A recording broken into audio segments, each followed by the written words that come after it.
Welcome into the Volvo V90 Cross Country. I've had the Volvo V90 itself, the Volvo S90 the week after that, and this week we have the Volvo V90 Cross Country. Now, what's the difference between a cross country V90 and a normal V90? Well, one of them's the off-road version of the other. So visually what you're going to get is you're going to get all this cross-country styling on the exterior. So we've got these side mouldings, we've got these wheel arches that are bigger, more exaggerated, as well as that we've got a more muscular front to this car as well, and we've got the cross-country writing on the rear. Also notice that the car is actually raised. It's raised by 65 mils on the original version, so the ride height of the car itself feels more commanding. The car does look more commanding. As well as that, the difference between the Volvo V90 that you see in the video up here and this vehicle is that we're driving the D5 engine, which means that we're going to get 235, I think it is, horsepower, which means it's a much more powerful vehicle. It's also got that POWERPULSE from Volvo, which means that a lot of that diesel lag that you would have expected in other Volvos has pretty much disappeared. Now, we've taken it on minor courses, we've taken it on beaches, we've taken it up mucky roads and things like that, and we found zero problems. We didn't get stuck in the mud once, and there was no point where we felt that we were actually going to lose control of the vehicle or get it stuck or not make it. Recently enough, we drove the Skoda Octavia Scout. You're going to see a link up here for that.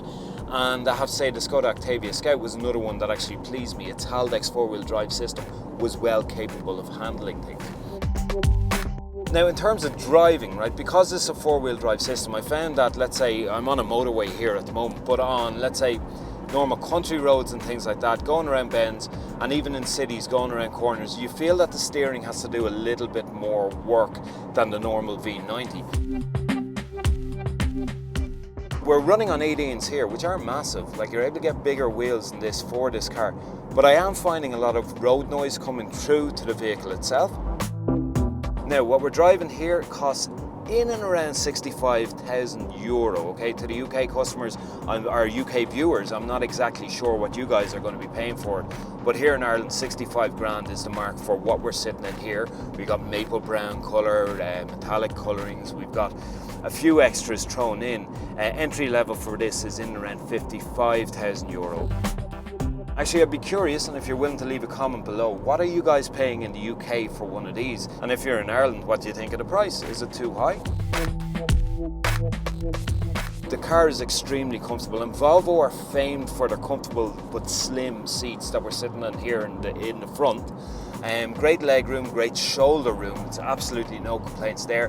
Headroom as well is fantastic. As well as that, the steering wheel feels nice, and they have all these added comfort things in the front, like ass warmers that we're sitting on here at the moment, as well as that heated steering wheel, which I really like.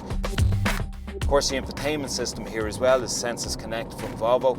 It's really, really good, really intelligent, but can be, especially on the go, quite difficult to use. We have a nice TFT display here as well. I think it's 7 inches across for that, and this here, the Sensus Connect, is 9 inches. Now, very soon we will have an infotainment review, and when that's ready, that's going to pop up in one of the corners here as well, so folks, look out for that. Now, if you're sitting in the rear, okay, legroom is really good for all three, well, for two passengers, the two either side. If you're in the middle, there is quite a raised tunnel here to the back. Again, it's not unusual for cars to have it. The only downside is if it was flatter, then whoever's sitting in the middle would have a more comfortable ride. Then you've got the boot as well. Now, this isn't like Volvos of old with the big boxy boot. There is quite a kind of, I suppose, a coupe-like to it. A coupe, there's a bit of a bend coming down, an angle coming down, which means you're not going to get as much in it as you would have in the old Volvos. And again, if you look at, let's say, the Skoda Superb Combi or something like that, you're going to get a lot more room inside of that. But still, I think it's quite good. As well as that, you're also able to hit buttons in the back there that will release the back row, and they will lay flat for you there as well. There's no load lip either, which is handy enough for lugging things in and out of the car itself. In terms of fuel economy, I'm averaging 7.8 litres per 100 kilometres. I'm not entirely sure what the average is from Volvo, but I'm sure 7.8 is probably well above it.